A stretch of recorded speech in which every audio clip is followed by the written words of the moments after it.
देखो इसमें दिया है समुद्र तल से 75 मीटर ऊंची लाइट हाउस के शिखर से देखने पर दो समुद्री जहाज़ों के अवनमन कोण 30 डिग्री और 45 डिग्री हैं। ठीक है, यदि लाइट हाउस के एक ही और एक जहाज़ दूसरे जहाज़ के ठीक पीछे हो तो दो जहाज़ों के बीच की दूरी ज्ञात कीजिए। तो देखो मान लीजिए इसमें क्या होता है कि इसमें दिया है कोई समुद्र तल है, तो समंदर इस प्रकार से होता है। ये मान लीजिए यहाँ पे समंदर है और इसका तल मतलब जहाँ पे जो समुद्र है वो ख़त्म होता है तो उसके कहते हैं समुद्र तल। तो समुद्र तल पे मान लीजिए यहाँ पे कोई लाइट हाउस है इस प्रकार से। ठीक है, ये हमने लाइट हाउस मान लिया।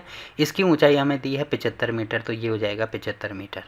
ठीक है, लाइट हाउस के शिखर से, तो इसका शिखर यहाँ पे होगा ना, इसके शिखर से देखने पर देखो यहाँ से कोई देख रहा है इस प्रकार से, तो आंखें यहाँ पे होंगी।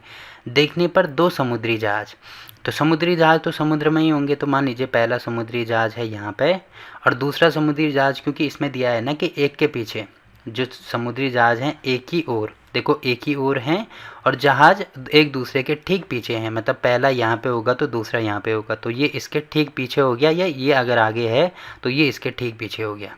ठीक है, तो पहला जहाज ये हो गया, दूसरा जहाज ये हो गया। तो इसमें दिया है कि यहाँ से देखने पर दो समुद्री जहाज़ों के अवनमन कोण।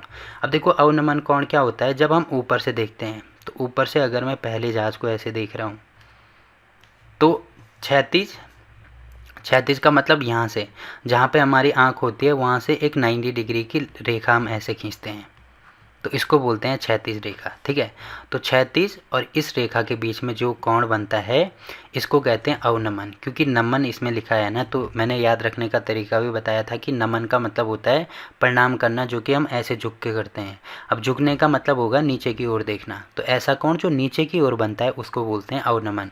तो यहाँ पर ये हमें दिया है, एक का बन रहा है 30 डिग्री, तो ये वाला हो जाएगा 30 डिग्री, और दूसरा देखो दूसरा जहाज यहाँ पे है, तो जो दूसरा कोण बन रहा है ये वाला, ये हमारा हो जाएगा यहाँ से लेकर यहाँ तक, क्योंकि 36 से बनता है ना, तो ये हो गया हमारा 45 डिग्री, तो यहाँ पे हो जाएगा 45। ठीक है, इसमें कहीं पे कोई दिक्कत नहीं होगी। अब हमें निकालना क्या है, यदि लाइट हाउस एक ही और जहाज ठीक एक दूसरे के पीछे हैं तो दोनों जहाज़ों के बीच की दूरी, मतलब ये वाली दूरी हमें निकालनी है। तो ये वाली दूरी हम कैसे निकाल सकते हैं, देखो अगर मैं इसी दूरी को सीधे ये वाली रेखा को ऐसे आगे बढ़ाता हूँ तो यहाँ पे आप देख रहे होंगे कि दो त्रिभुज बन रहे हैं, तो इनको नाम दे दो। मान लीजिए ये है ए, ये है बी, ये है सी और ये है डी, और इसकी दूरी मान लीजिए यहाँ पे है एक्स।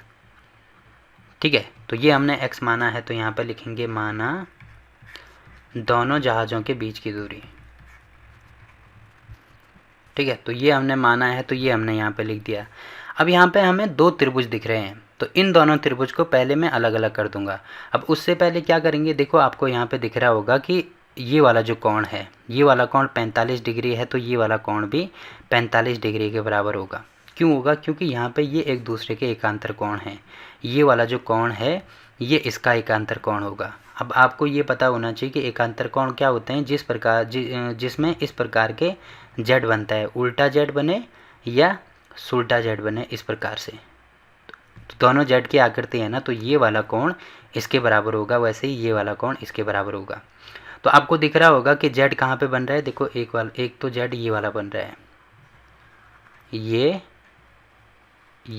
और ये एक जेड ये वाला बन रहा है, और ये वाला कोण है 45, तो ये वाला भी 45 होगा। वैसे ही दूसरा जेड आप देख रहे होंगे ये वाला बन रहा है,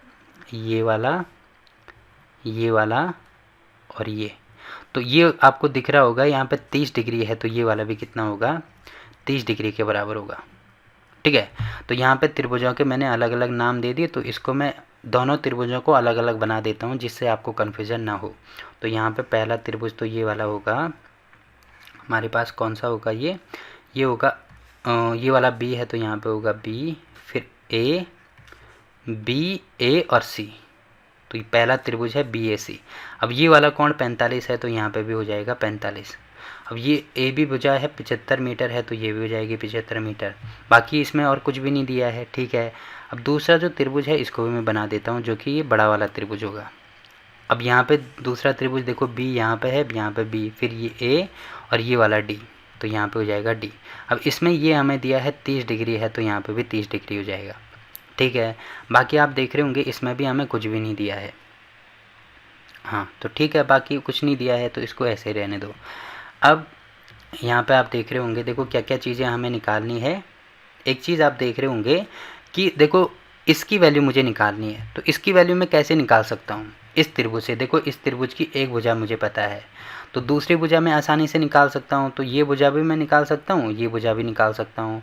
तो अगर मुझे ये वाली भुजा मिल जाती है, यहाँ से लेकर यहाँ तक ये भुजा मिल जाती है, और साथ में मुझे AD मिल जाता है, मतलब टोटल AD भुजा मुझे मिल जाती है, साथ में AC मिल जाती है, तो ये भुजा हम निकाल सकते हैं। क्योंकि AD जो AD है वो किसके बराबर है? A से लेकर D तक, वो बराबर है यहाँ से लेकर यहाँ तक और यहाँ से लेकर यहाँ तक, मतलब ये है AC प्लस CD के बराबर। अब CD की वैल्यू x के बराबर है, तो इसका मतलब x की वैल्यू निकालनी है, तो AC को इधर लेके आएंगे ना, तो AD माइनस AC बराबर होगा x के। तो अगर मुझे x की वैल्यू चाहिए या दोनों जहाज़ों के बीच की दूरी चाहिए, तो मुझे AD भी चाहिए होगा, AC भी चाहिए होगा। अब ये दोनों कहाँ से मिलेंगे? AC मुझे यहाँ से मिलेगा, AD मुझे यहाँ से मिलेगा, तो निकाल सकते हैं। अब देखो ये 75 है, तो यहाँ पर ये बोलना नहीं है इसको, ठीक है। ये 75 है तो यहाँ पे 75 होगा, क्योंकि AB 75, AB यहाँ पे 75, ठीक है। तो निकाल सकते हैं, तो निकाल दो। अब सबसे पहले यहाँ पे ये वाले त्रिभुज में, यहाँ पे लिखेंगे त्रिभुज ABC में। तो त्रिभुज ABC में क्या होगा? देखो थीटा के ठीक सामने वाली जो भुजा होती है वो होती है लंब, और 90 डिग्री के ठीक सामने वाली भुजा होती है कर्ण, और जो बची हुई भुजा होगी वो हो जाएगी हमारी आधार। तो अभी मुझे इसमें किसकी ज़रूरत है? देखो लंब हमें दिया है, आधार की ज़रूरत है, इसका मतलब लंब और आधार। तो किस में आता है? LAL/K। याद रखने का तरीका ये होता है, ये साइन का होता है, ये कॉस का, ये टेन का। तो लंब और आधार टेन के साथ में आ रहा है, तो इसका मतलब टेन थीटा का यूज होगा। तो उससे पहले जो चीज़ें हमें दी हैं, एक तो थीटा मुझे दिया है 45 है, और एक हमें ए भी दिया है, किसके बराबर है? 75 के बराबर है। तो ठीक है, तो यहाँ पे टेन थीटा की वैल्यू यूज़ करेंगे। तो टेन थीटा बराबर होगा लंब बटे में आधार। अब देखो लंब पहले टेन थीटा हमें दिया है 45 है, लंब हमें कितना दिया है? 75 है, तो यहाँ पे हो जाएगा 75। और आधार हमें नहीं पता, AC है, तो ये हो जाएगा AC। अब AC की वैल्यू मुझे निकालनी है, तो AC का गुणा यहाँ कर दो, टेन 45 नीचे आ जाएगा, तो ये हो जाएगा 75 बटे में टेन 45। अब टेन 45 की वैल्यू तो 1 होती है, तो AC आ गया हमारा 75 बटे में 1 या 75, तो AC 75 के बराबर आ गया। इसको मान लो इक्वेशन 1। वैसे ही अब करेंगे यहाँ पे त्रिभुज ABD में। तो ABD ये वाला त्रिभुज, अब इसमें देखो थीटा के ठीक सामने वाली भुजा यहाँ पे भी क्या होगी? लंब। 90 के ठीक सामने वाली भुजा होगी कर्ण, और जो बची हुई भुजा होगी वो होगी आधार। अब इसमें भी लंब मुझे पता है, आधार मुझे चाहिए, तो यहाँ पे भी टेन थीटा का यूज़ होगा। तो उससे पहले थीटा हमें दिया है 30 डिग्री है, और AB यानी लंब हमें दिया है 75 मीटर है। तो यहाँ पे लिख देंगे टेन थीटा बराबर ये हो जाएगा लंब और बटे में आधार। तो थीटा की वैल्यू है 30, तो ये हो जाएगा यहाँ पे टेन 30 बराबर लंब कितना है? देखो लंब इसमें 75 दिया है, तो यहाँ पे भी 75 हो जाएगा। और आधार हमें नहीं पता, AD है, तो यहाँ पे AD, क्योंकि आधार AD है ना, तो AD निकाल दो। तो AD बराबर, इसको ऊपर लेके जाओ, इसको नीचे लेके जाओ, तो AD बराबर हो जाएगा 75 बटे में टेन 30। अब टेन 30 की वैल्यू हमें पता है किसके बराबर होता है? 1/√3, तो ये हो जाएगा 75/1/√3। अब देखो यहाँ पे ये जो भाग है, बटे का मतलब भाग होता है, भाग को मुझे गुणा में चेंज अगर करना है तो नीचे वाले नंबर का उल्टा हो जाता है, यानी 75 भाग को गुणा में चेंज कर दिया, 1/√3 है, तो √3/1 ही हो जाएगा। तो AD की वैल्यू मुझे यहाँ से मिलेगी, किसके बराबर है? 75√3 के बराबर है, ठीक है। अब देखो AD हमें पता है, AC हमें पता है, तो यहाँ पे लिखेंगे, देखो यहाँ पे मैं बता देता हूँ, इसीलिए यहाँ पे लिखेंगे दोनों जहाज़ों के बीच की दूरी, तो दोनों जहाज़ों के बीच की दूरी किसके बराबर होगा? सबसे पहले तो यहाँ पे लिख देंगे टोटल वैल्यू है हमारे पास AD, तो जो AD है वो बराबर हो जाएगा, देखो यहाँ से लेकर यहाँ तक किसके बराबर होगा? यहाँ से लेकर यहाँ तक प्लस यहाँ से लेकर यहाँ तक, मतलब AC प्लस CD के बराबर, ठीक है। अब AD की वैल्यू हमें पता है क्या? देखो AD की वैल्यू हमने यहाँ से निकाल दी। AD कितना है? AD हमारे पास, इसको इक्वेशन 2 मान लो और ये इक्वेशन 1 होगी।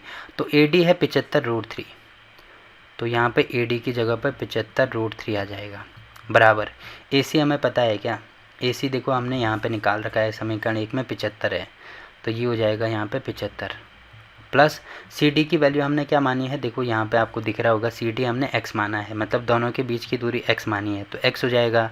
अब इसको इधर लेके आएंगे तो ये हो जाएगा 75√3 माइनस 75 बराबर में हो जाएगा x। अब x की वैल्यू अगर निकालनी है तो 75 यहाँ भी है, 75 यहाँ भी है, तो 75 कॉमन ले लो, यहाँ पे बचा √3। अब इसको 1 से गुणा कर सकते हैं तो यहाँ पे बचा केवल 1, जो 75√3 माइनस 1 हमारा आंसर होगा। अब क्योंकि ये सब मीटर में है तो ये भी मीटर हो जाएगा, तो ये हमारा आंसर हो गया दोनों जहाज़ों के बीच की दूरी। ठीक है, तो ऐसे हमें इनको निकालना है। अब अपने क्वेश्चन को मतलब आंसर को चेक करना चाहे तो देख सकते हैं कौन सा है, क्वेश्चन नंबर 13 75√3 माइनस 1 है ना, तो वही चीज़ हमें यहाँ पे मिल रही है। ठीक, अब देखो इस क्वेश्चन में कहीं पे भी अगर आपको कोई डाउट रहता है तो आप कमेंट करके पूछ सकते हैं। ठीक है, और क्लास 10th के सभी चैप्टर की वीडियो आपको नीचे डिस्क्रिप्शन में मिल जाएगी, तो वहाँ पे जाके आप किसी भी चैप्टर की कोई सी भी वीडियो देख सकते हैं।